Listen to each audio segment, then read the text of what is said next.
I'm doing amazing. I put on a great performance tonight. I did everything that I knew I could do, and I did everything that the doubters were saying I couldn't do. So I'm super excited. People were really doubting you after looking at your record?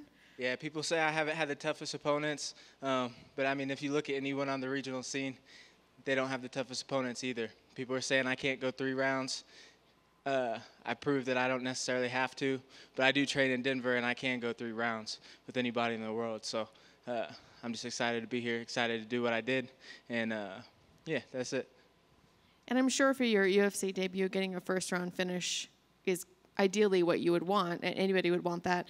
So this question may sound weird, but you said people were doubting that you can go 3 rounds. Is there a part of you that wants to prove that at some point? Maybe not right away, but...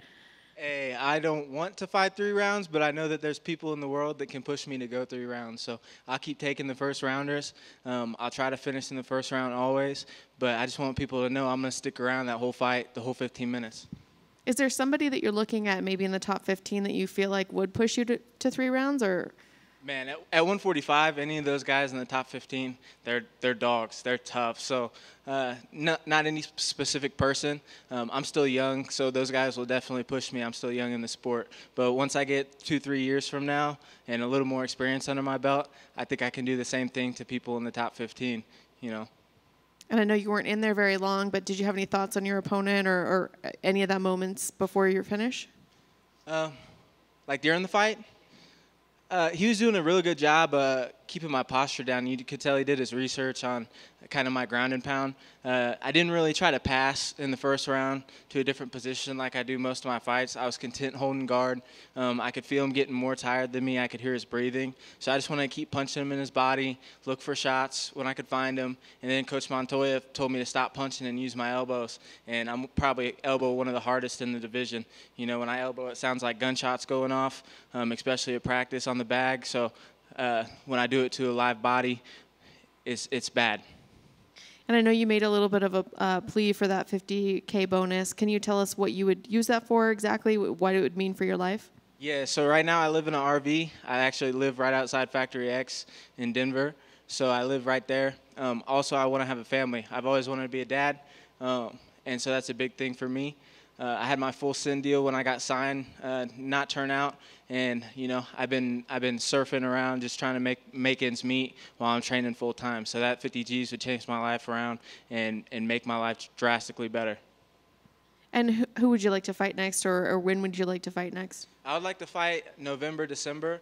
I don't have a specific opponent in mind, but anyone at the bottom of the division, any of the newer guys coming up, I'd like to fight them, get some more experience, and then we'll keep moving up the rankings.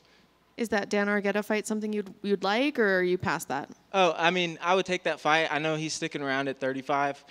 We might try to go 35. It's just a big cut for me, and I've been cutting weight since I was like 8 years old. So like, if I can fight at 45, I can stick around here, and then probably when I break in the top 15, we might look at going 135.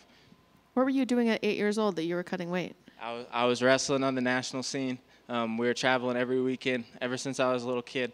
My grandpa would take me to Georgia, California, everywhere, Florida. It didn't matter. We were somewhere else every weekend. He's the only reason that I've got this far. He's like my mom, my dad, my grandpa, my first coach, everything. So it was hard not having him here tonight, but I know he's watching back in Kansas City, and I just hope I made him proud. Thank you. Isaac, over here. Yes, sir. Congratulations on that great performance. What message did you think that performance sent out to the rest of the 45ers? It showed that everything that I've done up to this point hasn't been a fluke. It hasn't been a joke. I'm here. I'm ready to fight the best in the world, and I am one of the best in the world. And obviously, the Dan Argueta fight was just mentioned. It was supposed to take place in January. That's when your debut was supposed to happen. How have these past couple of months been? Have you been anxious at all knowing that your debut was supposed to be a couple of months ago? I haven't really been anxious about that. That time passed. So I was just really preparing for this new fight, training at a new camp and everything. And honestly, I think this fight was tougher than the Dan Argueta fight. I think Francis Marshall's a better grappler overall. You know, he's a tough kid. He's strong as hell. And I think he's better overall. So this fight was a little more, how do I say, it was a little more nerve-wracking for me than the other one, honestly. Awesome. Thank you. Isaac, are you ready to eat or go fishing? I'm ready to go fishing and then eat. You gave a shout out to the Burn Factory podcast that they helped you throughout the fight camp. Do you want to add to that? Yeah, man. So I was actually super excited they got to come. They weren't even supposed to be able to make it. These guys, at one point, I had like $280 in my bank account before this fight. And these guys helped me out a ton financially. And then not only that, they've been there supporting me like every week. They're messaging me, asking me how I'm doing, asking how my camp's going. You know, we're just talking about where I went this weekend, where I was camping, da-da-da-da-da. It just kept going on. They're good kids, you can tell, just by talking to them. So I'm excited to go actually meet them for the first time, not when I'm walking out of the cage. So that's what I'm going to go do here in a minute, go chop it up with them and just get to know them a little better. They're a big part of where I am today, and I'm super happy to have them in my life. Well, you can let them know their platform looks great. It's professional. I like it. Yeah, yeah.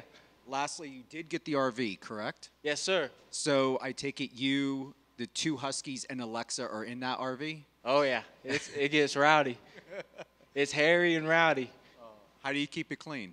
Well, she does a big part in that. She helps me out a ton, especially when I was in this fight camp. You know, normally I'm getting stuff done, but when I was training as hard as I was preparing for this fight, I didn't have a lot of energy when I get done training. So she did a big part in that, just cooking my food, cleaning, making sure everything was set for me to perform tonight. So she did a big thing in that. And the dogs, you know, they're rowdy. They like to fight. They get hair everywhere. You can imagine 2 Huskies in the summertime fighting each other. So lots of vacuuming. I bought a Kirby vacuum a long time ago, and that's a lifesaver.